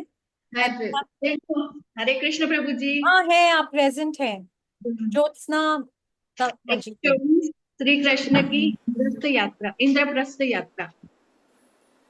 श्री नारद मुनि श्री कृष्ण तथा सभा में एकत्र यदुओं के मत सुनकर उद्धव जी बोलने लगे, भगवान आपको राजसूत यज्ञ के लिए पुपेरे भाई की सहायता करनी चाहिए। राजसूत यज्ञ वही कर सकता है जिसने राजाओं पर अपना वर्चस्व स्थापित कर लिया है। जरासंध पर विजय प्राप्त करने से दोनों कार्य साथ में हो सकते हैं। जरासंध में 10,000 हाथियों का बल है, पराक्रम में केवल भीमसेन है। जरासंध ब्राह्मणों का बहुत आदर करता है। मेरे विचार से भीमसेन को एक ब्राह्मण का वेश बनाकर युद्ध की भिक्षा मांगनी चाहिए। भगवान कृष्ण ने मुक्त कंठ से उद्धव की प्रशंसा की। तब श्री कृष्ण पिता महाराज उग्रसेन श्री बलराम से इंद्रप्रस्थ जाने की अनुमति ली। इधर द्वारका में श्री कृष्ण गरुड़ ध्वजा से सजे रथ पर सैनिकों सहित भव्य जुलूस के साथ प्रस्थान किया। सेना में राजसी छत्र चामर ध्वजाएं उठाई थी। सूर्य के प्रकाश में अस्त्र शस्त्र आभूषण मुकुट कवच चमचमा रहे थे। श्री कृष्ण अनेक नदियों पर्वतमालाओं गांव खेत खलिहान सरस्वती नदी पार करके अंततः इंद्रप्रस्थ पहुंच गए। इतने दीर्घ काल के बाद श्री कृष्ण के आगमन पर महाराज युधिष्ठिर उल्लसित होकर नगर के बाहर स्वागत हेतु पहुंचते हैं। श्री कृष्ण भगवान को देखते ही उन्हें आलिंगन कर आनंद से भर उठते हैं। वहां आए अनेक संगीतक विदूषक तथा ब्राह्मण श्री कृष्ण का यशोगान कर रहे थे। भगवान के दर्शन की लालसा में इंद्रप्रस्थ की स्त्रियों ने काम काज छोड़कर घर की छतों से श्री कृष्ण पर फूलों की वर्षा करते हुए स्वागत किया। इस प्रकार श्री कृष्ण धीरे धीरे राजमहल की ओर बढ़े तथा अपनी महारानी कुंती अपने भतीजे कृष्ण को देखते ही भाव विभोर हो उठी। महाराज युधिष्ठिर ने श्री कृष्ण के विश्राम की ऐसी व्यवस्था की कि जब तक वे लोग इंद्रप्रस्थ में रहें तब तक प्रतिदिन उनकी आवभगत नई रीति से हो। एक दिन महाराज युधिष्ठिर ने सभी को संबोधित करते हुए कहने लगे, हे गोविंद, मेरी राजसूत यज्ञ करने की इच्छा है। आपकी कृपा से यह कार्य अच्छी तरह से संपन्न हो जाएगा। इस यज्ञ द्वारा मैं समस्त देवताओं को प्रसन्न करना चाहता हूँ। मैं ब्रह्मा जी, शिव जी तथा देवताओं को आमंत्रित करना चाहता हूँ, जिससे यह सिद्ध करना चाहता हूँ कि एकमात्र आप परमेश्वर हैं और शेष सब आपके सेवक हैं। यह सुनकर श्री कृष्ण ने कहा, राजन, आपकी योजना अति सुंदर है। इस यज्ञ को करने के लिए पहले पूरी पृथ्वी को जीतकर सारे राजाओं पर अपना वर्चस्व स्थापित करना होगा। यज्ञ के लिए आवश्यक सामग्री जुटाना होगी। भगवान के मधुर वचन सुनकर युधिष्ठिर इतने प्रसन्न हो गए। महाराज युधिष्ठिर ने चारों दिशाओं में अपनी विजय पताका फहराने के लिए भाइयों को भेज दिया। जब महाराज युधिष्ठिर को पता चला कि जरासंध ने उनकी अधीनता स्वीकार करने से मना कर दिया, तब भीमसेन, अर्जुन, श्री कृष्ण ने ब्राह्मणों का वेश बनाकर जरासंध की नगरी गिरिव्रज में प्रवेश किया। सही अवसर आने पर ब्राह्मण बने श्री कृष्ण ने कहा, महाराज, हम कुछ भिक्षा की आशा में बहुत दूर से यहाँ आए, कृपया हमारी इच्छा पूर्ण करें। अपनी चिकनी चुपड़ी बातों से श्री कृष्ण ने जरासंध की तुलना दानियों में कर दान देने के लिए उकसाने लगे। तब जरासंध को संदेह होने लगा, ये अतिथि ब्राह्मण नहीं क्षत्रिय है, परंतु मेरे सामने भिखारी बनकर आने से ये मेरा बिगाड़ नहीं सकते। इन्हें जो भी चाहिए मैं दूंगा। इस प्रकार मन बनाकर जरासंध ने कहा, ब्राह्मणों, आपकी क्या इच्छा है? आज आप मेरा सिर भी मांगेंगे तो मैं हिचकिचाऊंगा नहीं। यह सुनकर श्री कृष्ण ने कहा, महाराज, हम वास्तव में क्षत्रिय हैं और आपसे द्वंद्व युद्ध की भिक्षा चाहते हैं। तब जरासंध ने कहा, भीमसेन मेरी टक्कर का है, मैं युद्ध करूंगा। तब दोनों गधाओं के से 27 दिनों तक युद्ध के बाद भी हार जीत का निर्णय नहीं हो पाया। 28वें दिन भीमसेन ने स्वीकार किया कि जरासंध को परास्त नहीं कर सकते। तब श्री कृष्ण ने जरासंध के जन्म का रहस्य बताया। अगले दिन युद्ध फिर से आरंभ हुआ। श्री कृष्ण ने वृक्ष की एक टहनी को 2 भागों में चीरकर भीमसेन को मारने का संकेत दिया। तब भीमसेन ने जरासंध को पैरों से पकड़कर धरती पर पटक दिया और गुदा से लेकर सिर तक 2 भागों में चीर डाला। तब शहरवासियों ने देखा तो शोक करने लगे। श्री कृष्ण अर्जुन ने भीमसेन को गले से लगाकर जीत की बधाई दी। श्री कृष्ण ने जरासंध के पुत्र का राज्याभिषेक कर जरासंध ने बंदी बनाए गए राजाओं व राजकुमारों को कैद से मुक्त किया। हरे कृष्ण प्रभु। हे कृष्ण माता जी, बहुत बहुत धन्यवाद। हरि बोल। क्या बात है, बहुत अच्छा प्रस्तुत किया, बहुत बढ़िया। ऐसे आते रहिए, अपना एक्टिव पार्टिसिपेशन प्रस्तुत करते रहिए। नेक्स्ट है अध्याय 125, सत्यनारायण बांगर प्रभु जी। जय श्री कृष्ण प्रभु जी। जय श्री कृष्ण। मुक्त हुए राजाओं पर भगवान श्री कृष्ण की कृपा। पिछले अध्याय में हमने समझा था कि किस प्रकार भगवान श्री कृष्ण की कृपा से भीम ने मगध के राजा जरासंध का वध किया था। जरासंध के वध के उपरांत जरासंध के किले में कैद 20,008 राजाओं को भगवान श्री कृष्ण ने मुक्त किया। सभी राजा भोजन के अभाव में अत्यंत दुर्बल हो गए थे। कपड़े उनके पुराने और फटे हुए थे। उन्होंने कैद में कष्ट सहन करने के बाद भगवान श्री कृष्ण के चतुर्भुज रूप का दर्शन प्राप्त कर उनको प्रणाम किया और स्वयं को भगवान को समर्पित किया। समस्त राजाओं ने इस सत्य को स्वीकार किया कि उनकी इस स्थिति के लिए वे स्वयं उत्तरदायी हैं। संसार की माया, धन, मान, सम्मान, शक्ति में वो अंधे हो गए थे और संसार की असत वस्तुओं के भोग में व्यस्त रहे। मृग मरीचिका की भांति संसार की माया को सच्चा मानने लगे थे। आपकी कृपा से ही हमारा वैभव चिन्ह के कारण हम आपके दर्शन कर सके हैं। हम अब वास्तविक ज्ञान से परिचित हो चुके हैं। हमारी अब कोई सांसारिक इच्छा नहीं है। हम ये भी जान चुके हैं कि सांसारिक सुखों की प्राप्ति के लिए अत्यधिक परिश्रम की आवश्यकता होती है तथा यह शरीर भी नाशवान है, अस्वस्थ रहता है, वह प्रतिक्षण मृत्यु की ओर बढ़ रहा है। अतः उन्होंने भगवान से प्रार्थना की कि हम आपके चरणों को कभी न भूलें और हम आपको नमन करते हैं। उनकी प्रार्थनाओं के कारण भगवान ने उनको अखंड भक्ति का वरदान दिया। वह धर्माचरण के अनुसार प्रजा की पालन करने के लिए कहा। भगवान ने भोगों के त्याग की इच्छा एवं भक्ति को सौभाग्य का चिन्ह बताया। भगवान ने आगे बताया कि देहात्म बुद्धि से ऊपर उठकर मेरा चिंतन करते हुए सांसारिक द्वंद्वों को सामना करो। भगवान ने कहा कि इस प्रकार मेरा चिंतन करते हुए अंत में तुम मुझ परम सत्य को प्राप्त होगे। इसके पश्चात भगवान ने अनेक सेवकों व दासियों को नियुक्त कर उन राजाओं को स्नान कराया, वह विशेष भोजन की व्यवस्था की तथा जरासंध के पुत्र सहदेव ने उन्हें स्वच्छ जल, स्वस्थ वस्त्र, आभूषण, फूलों की मालाएं आदि प्रदान की। भगवान द्वारा सम्मानित होने पर उन राजाओं के मुख पर चमक आ गई। अंत में भगवान ने उन समस्त राजाओं को उत्कृष्ट रथों पर बैठाकर मधुर शब्दों से विदाई दी। श्री कृष्ण लौटते समय समस्त राजाओं का चित्त भगवान श्री कृष्ण के चिंतन में रहा। भगवान मुकुंद की कृपा का विवरण उन्होंने अपने समस्त मित्रों व बंधुओं को सुनाया। धर्म के अनुसार अपने अपने राज्यों पर शासन किया। इसके उपरांत जरासंध के पुत्र सहदेव ने भगवान श्री कृष्ण की पूजा की। भगवान भीम और अर्जुन के साथ इंद्रप्रस्थ निकल पड़े। वहां पहुंचकर अपने अपने शंख बजाए। इससे इंद्रप्रस्थवासी समझ गए कि जरासंध की मृत्यु हो गई है। राजसु यज्ञ करने की इच्छा पूरी होती देख करके महाराज युधिष्ठिर भी प्रसन्न हो गए। भगवान श्री कृष्ण की विशेष कृपा को देखकर महाराज युधिष्ठिर स्नेहवश स्तब्ध रह गए। इस अध्याय में समझने की बात यह है कि हम सब संसार की माया में बद्ध हैं।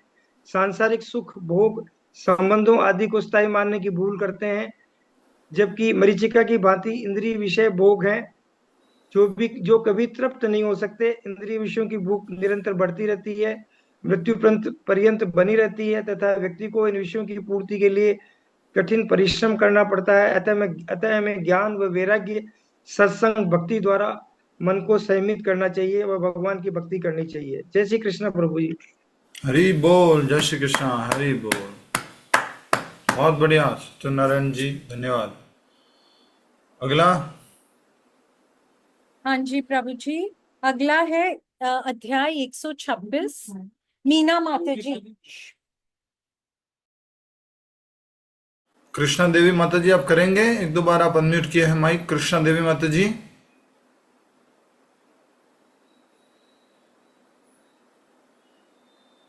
कृष्णा देवी माता जी, आपका नाम यही है, कुछ और नाम है?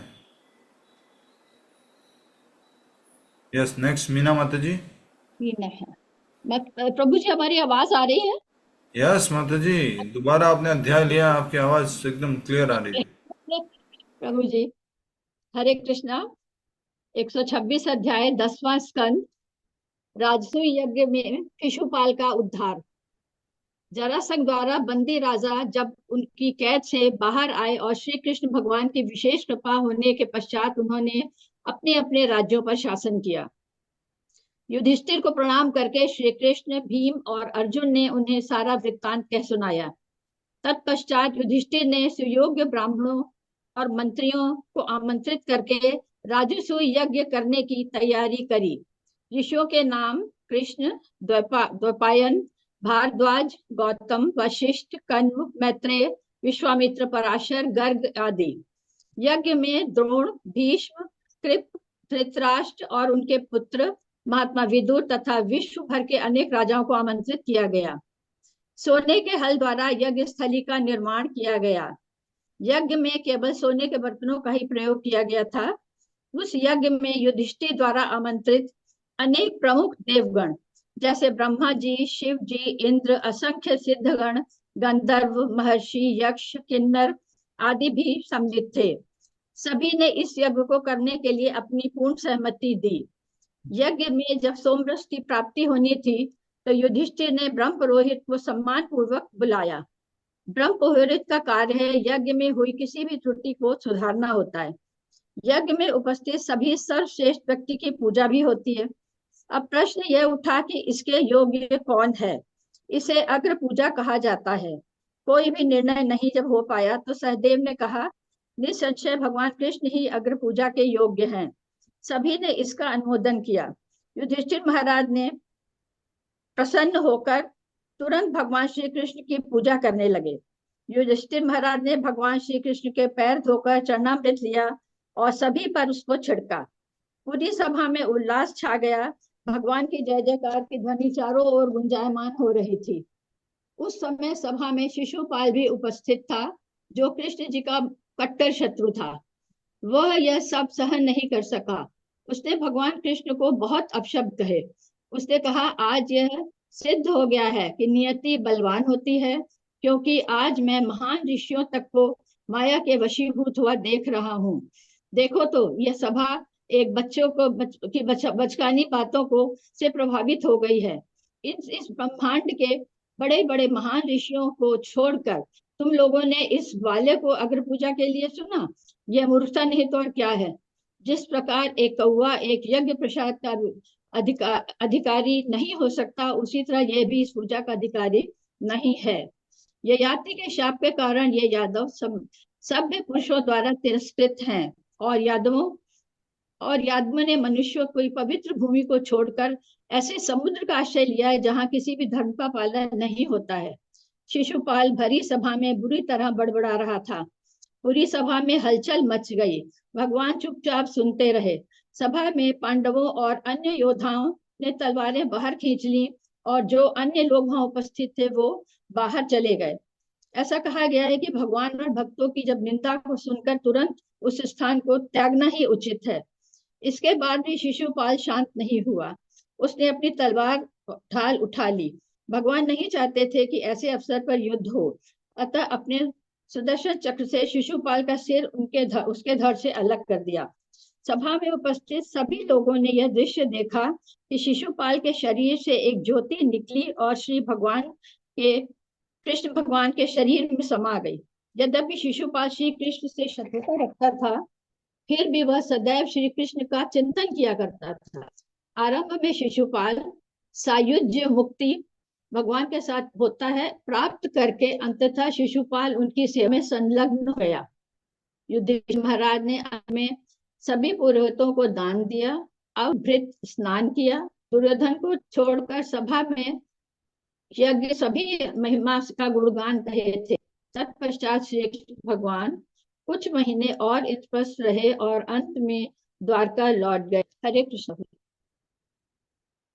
हरे कृष्ण अनंत जी, बहुत बहुत धन्यवाद। हरि बोल। बहुत अच्छा, जय जय हरि बोल। Yes, next. हाँ जी, नेक्स्ट है 127 अमिता माता जी प्रेजेंट है। प्रभु जी एवं समस्त भक्तों को हरे कृष्ण। ये हुई ना बात, आपको प्रभु जी भी हटा देना है, आगे वाला जो बोला वही तो बोलना है। समस्त भक्तों को प्रणाम। श्रीमद् भागवतम 10 चैप्टर 127। राजसूय यज्ञ के अंत में दुर्योधन ने स्वयं को क्यों अपमानित अनुभव किया। भीम ने भगवान की सहायता से जरासंध का अंत कर दिया। जरासंध का अंत कर दिया और जरासंध के द्वारा कैद किए गए 20,800 राजाओं को भगवान ने मुक्त करवा दिया। उन राजाओं ने श्री कृष्ण के चतुर्भुज रूप के दर्शन किए। वहां पर सभी विजेताओं ने अपने अपने शंख बजाए। शंखों की ध्वनि को सुनकर इंद्रप्रस्थ के निवासी समझ गए कि मगध राज का अंत हो गया है। महाराज युधिष्ठिर को श्री कृष्ण, भीम और अर्जुन ने सारा वृत्तांत सुनाया। महाराज युधिष्ठिर ने इसको अपने ऊपर भगवान की कृपा समझा और उनके नेत्रों से अश्रु बहने लगे। इसके पश्चात महाराज युधिष्ठिर ने राजसूय यज्ञ की तैयारी आरंभ कर दी। उस यज्ञ में वो देवताओं को प्रसन्न करना चाहते थे और ये सिद्ध करना चाहते थे कि भगवान ही परम है। युधिष्ठिर द्वारा कुरुवंश के सदस्यों को जो भी कार्य दिए गए, सबने उसमें प्रसन्नता पूर्वक योगदान दिया। भीम को रसोई, दुर्योधन को खजाने का, सहदेव को स्वागत कार्य, नकुल को सब वस्तुएं जुटाने का कार्य, अर्जुन सब वृद्धों की सेवा में नियुक्त थे, द्रौपदी भोजन वितरण के कार्य में और कर्ण को दान देने का कार्य दिया गया। युधिष्ठिर महाराज ने सुयोग्य ब्राह्मणों और ऋषियों को भी आमंत्रित किया था। श्री कृष्ण वहां पर एक साधारण मानव की भांति आने वाले अतिथियों के चरण धोने का कार्य कर रहे थे। ये हमारे लिए एक शिक्षा है कि हमें अतिथियों का सत्कार कैसे करना चाहिए। राजा युधिष्ठिर गंगा तट पर अवभृत स्नान करने वाले थे। वहां पर संगीतज्ञ, नर्तक, गायक और देवता लोग आकाश से पुष्प वर्षा कर रहे थे। वैदिक मंत्रों का उच्चारण हो रहा था। पुरुषों एवं स्त्रियों के बीच जल, दूध, माखन इत्यादि से खेल हो रहा था। देवता लोग इस अद्भुत दृश्य को देखने के लिए आकाश में जुटने लगे। पुरोहितों ने वहां महाराज युधिष्ठिर से पत्नी संयाज अनुष्ठान करवाया, जो उन्होंने द्रौपदी के साथ संपन्न किया। तत्पश्चात उन्होंने अवभृत स्नान किया और वहां उपस्थित सभी व्यक्तियों ने गंगा में स्नान किया। युधिष्ठिर महाराज ने सभी ब्राह्मणों, मित्रों, हितैषियों का यथोचित सम्मान किया, उन्हें वस्त्राभूषण दान में दिए और वो राजर्षियों द्वारा किए गए यज्ञ से बहुत प्रसन्न थे। दुर्योधन को छोड़कर सारे लोग संतुष्ट थे, क्योंकि वो साक्षात कलिकाल था और कुरुवंश का रोग था और पांडवों के ऐश्वर्यों को वो देख नहीं पा रहा था। एक दिन दुर्योधन अपने छोटे भाइयों के साथ राज्यसभा में आया। वहां पर महाराज युधिष्ठिर अपने छोटे भाइयों और श्री कृष्ण जी के साथ स्वर्णिम सिंहासन पे बैठे थे। ये महल मैदानम ने बनाया था। दुर्योधन सदैव से पांडवों से द्वेष करता था और क्रोध में रहता था। जब उसने वहां राजाओं, देवताओं और असुरों को देखा तो उसने सोचा कि द्रौपदी इन ऐश्वर्यों के साथ अपने पतियों की सेवा करती है, और ये सोचकर उसकी ईर्ष्या और बढ़ गई। वो द्रौपदी की सुंदरता पर मोहित था और उससे विवाह करना चाहता था, पर द्रौपदी का विवाह पांडवों से हो गया तो उसका द्वेष और क्रोध दोनों चरम सीमा पर हो गए। उस महल में श्री कृष्ण और उनकी हजारों पत्नियां भी थीं। वो महल मय दानव द्वारा बनाया अद्भुत और जादुई महल था, जिसको देखकर कोई भी व्यक्ति भ्रमित हो जाता था और भूमि को जल और जल को भूमि समझ बैठता था। दुर्योधन के साथ भी ऐसा ही कुछ हुआ। वो एक जलकुंड को भूमि समझकर उसमें गिर पड़ा। वहां पर उपस्थित स्त्रियां और भीम उस पर हंस पड़े। उसने अपने आप को बहुत अपमानित महसूस किया और क्रोधित होकर बिना कुछ कहे राजमहल से चला गया। महाराज युधिष्ठिर को दुख हुआ, पर भगवान चुप रहे, क्योंकि ये भी भगवान की एक योजना थी जिसके कारण वो भ्रम में पड़ा था। भगवान की इच्छा के आगे कोई कुछ नहीं कर सकता। गीता के 4.7 और 4.8 श्लोक में भगवान कहते हैं, धर्म के पतन और अधर्म की प्रधानता होने पर वो भक्तों का उद्धार करने और दुष्टों का विनाश करने, धर्म की फिर से स्थापना करने के लिए वो हर युग में प्रकट होते हैं। पांडव धर्म का पालन करते थे और कौरव अधर्मी थे। भगवान पृथ्वी के भार को कम करना चाहते थे और ये घटना कुरुवंश में दो पक्षों, पांडवों और कौरवों के बीच शत्रुता का सूत्रपात था। हरे कृष्णा प्रभु जी। जय श्री प्रभुपाद जी।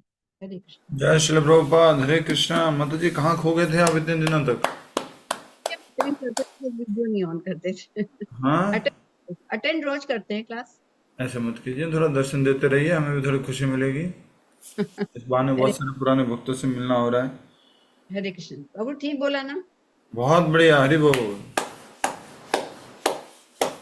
Yes, next. अध्याय 128 रजनी माता जी प्रेजेंट है। हरे कृष्णा। रजनी माता जी।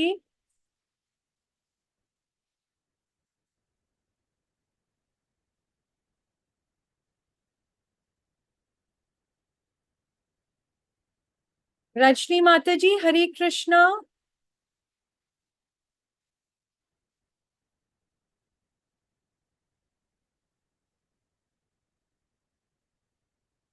रजनी माता जी।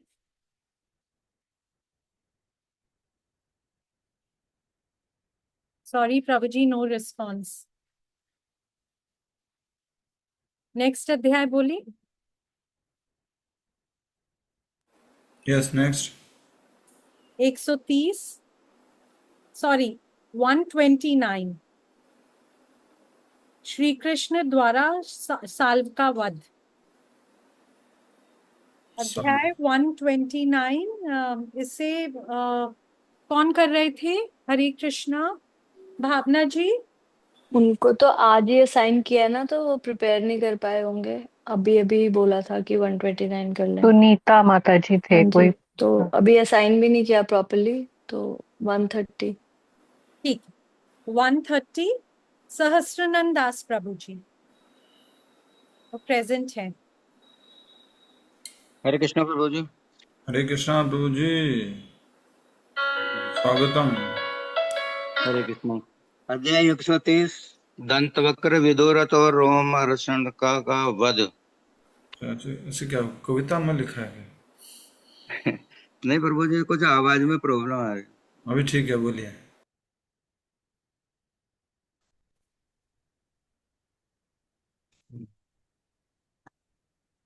भगवान श्री कृष्ण द्वारा सालों का वध करने से दंतवक्र बौखला गया। वह क्रोध में कांपता हुआ हाथों में गदा लेकर युद्ध भूमि में आया। उसके प्रत्येक पग पर धरती कांप रही थी। दंतवक्र को रोकने के लिए श्री कृष्ण अपनी गदा लेकर रथ से कूद पड़े। दंतवक्र ने श्री कृष्ण से कहा कि तुमने मेरे मित्र शिशुपाल व एक सालों एक का। एक बंद कर दो प्रभु, दो ऑन है आपके मोबाइल। जी प्रभु।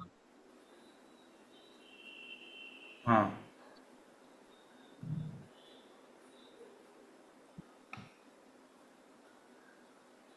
दंतवक्र ने श्री कृष्ण से कहा कि तुमने मेरे मित्र शिशुपाल व साल्व का वध किया है, अतः मैं तेरी हत्या करके उनके प्रति मेरा ऋण चुकाऊंगा। ऐसा कहकर दंतवक्र ने श्री कृष्ण पर गदा से प्रहार किया। भगवान ने बिना विचलित हुए अपनी कौमुदी की गदा से प्रहार कर दंतवक्र के हृदय के टुकड़े कर दिए। वह रक्त वमन करते हुए गिर पड़ा। उनके शरीर से ज्योति निकली और श्री कृष्ण के शरीर में समा गई। ये देखकर दंतवक्र का भाई विदुरथ हाथ में तलवार ढाल लेकर क्रोध में भरकर तेज श्वास लेते हुए श्री कृष्ण को मारने के लिए दौड़ा। भगवान ने सुदर्शन चक्र से उसका सिर धड़ से अलग कर दिया इन अपराजित शत्रुओं को का वध करने श्री कृष्ण द्वारा करके श्री कृष्ण द्वारका में प्रवेश किया। देवता गीत गाने लगे, वह पुष्प वर्षा करने लगे तथा द्वारका वासियों ने उत्सव मनाया। कुछ समय बाद कौरवों तथा पांडवों के बीच में युद्ध निश्चित होने पर बलराम जी ने किसी एक पक्ष की ओर से भाग लेने की दुविधा से बचने के लिए तीर्थ यात्रा की योजना बनाई। वे प्रभास क्षेत्र होते हुए गंगा, यमुना व सरस्वती नदी के किनारे बसे तीर्थों में होते हुए नैमिषारण्य पहुंचे, जहां ऋषि मुनि महत्वपूर्ण यज्ञ कर रहे थे। बलराम जी के वहां आते ही सभी मुनियों ने उन्हें प्रणाम किया, वह भगवान के रूप में उनकी पूजा की। परंतु व्यासदेव के शिष्य रोमहर्षण ने उनका स्वागत नहीं किया, वह व्यास आसन पर बैठा रहा। यह देखकर बलराम जी ने सोचा, यह स्वयं को भगवान से भी श्रेष्ठ मानता है, निश्चय ही यह मृत्यु के योग्य है। यद्यपि इसने व्यास देव से ज्ञान प्राप्त किया है, पर इसका स्वयं पर नियंत्रण नहीं है और इसमें नम्रता भी नहीं है। ऐसे दंभियों का वध करने के लिए ही मैंने अवतार लिया है। यह कहकर बलराम जी ने कुशागाज के तिनकेशे रोमहर्षण का वध कर दिया। यह देखकर साधुओं में हाहाकार मच गया। उन्होंने कहा कि इसे हमने लंबी आयु का वरदान दिया था। बलराम जी ने साधुओं से कहा कि इसके लिए मैं प्रायश्चित करने के लिए तैयार हूं।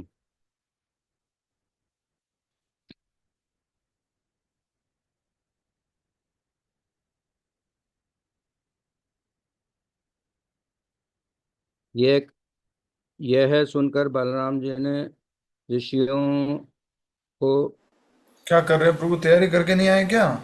नहीं प्रभु, वो क्या है एक्चुअली में दूसरी किताब थी। मतलब बलराम जी ने ऋषियों से कहा कि कृपया बताएं कि मुझे क्या करना होगा।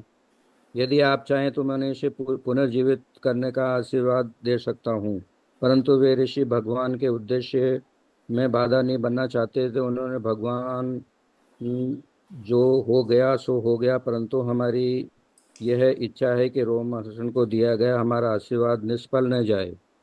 उनकी इच्छा को पूरा करने के लिए बलराम जी ने प्रारंभ किया कि रोमहर्षण के पुत्र उग्रश्रवा सूत को पुराणों का वक्ता बनाया जाए, उसे दीर्घायु तथा इंद्रिय निग्रह का आशीर्वाद प्राप्त हो। इसके अतिरिक्त उसकी यदि कोई अन्य इच्छा हो तो निसंकोच कहिए। ऋषियों ने यहाँ इलवल राक्षस का पुत्र बलवल रहता है। वह प्रति अमावस्या की और पूर्णिमा के दिन यहाँ आता है और हमारी यज्ञों में बाधा उत्पन्न करता है। यज्ञस्थली को दूषित कर देता है। आप उस असुर का वध कर देंगे तो हमें बड़ी राहत मिलेगी। यह कार्य करने के बाद पुनः अपनी तीर्थ यात्रा जारी कर सकते हैं। हरे कृष्णा। हरे कृष्णा प्रभु जी, हरि बोल, धन्यवाद। तो आगे का कार्यक्रम कल करें? जी प्रभु जी, कल। बस तो अब 2 दिन है हमारे पास, जितना हो पाएगा पूरा करेंगे। कुछ वक्त और तैयार रहिएगा, और जिन लोगों को मौका मिला था और नहीं किए हैं, कृपया करके आप भी फिर से तैयार रहें।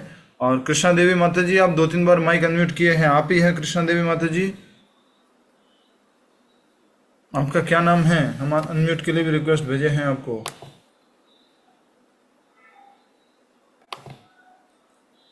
नहीं, ठीक है। यस, किसी और को कुछ कहना है? भावना जी प्रॉपर्ली असाइन कर लीजिए अब जो बचा है उनको। और कितने बच गए अभी? अभी तो हम 130 पे हैं, 142 तक है, तो 12 चैप्टर्स वैसे और 4-5 चैप्टर्स और, तो 16-17 चैप्टर्स इन टोटल हो जाएंगे कल परसों, 2 दिन है। मतलब परसों तो संडे परसों होगा, संडे है, कल हरे खत्म कृष्णा। करेंगे। परसों संडे है, कल पूरा करना है। और रामनवमी को अच्छे से आपको मनाना है घर पे। मैंने मैसेज में भी लिखा था आपको, घर पे जो है नाम रामायण का पाठ, राम अष्टोत्तर पाठ, और राम जी का श्रृंगार, और राम जी को विशेष भोग अर्पण, और महामंत्र जाप और कीर्तन करना है। ये आप सभी से निवेदन है। कृष्णा देवी माता जी, हरे कृष्णा। हरे कृष्णा। रिकॉर्डिंग ऑफ कर दें।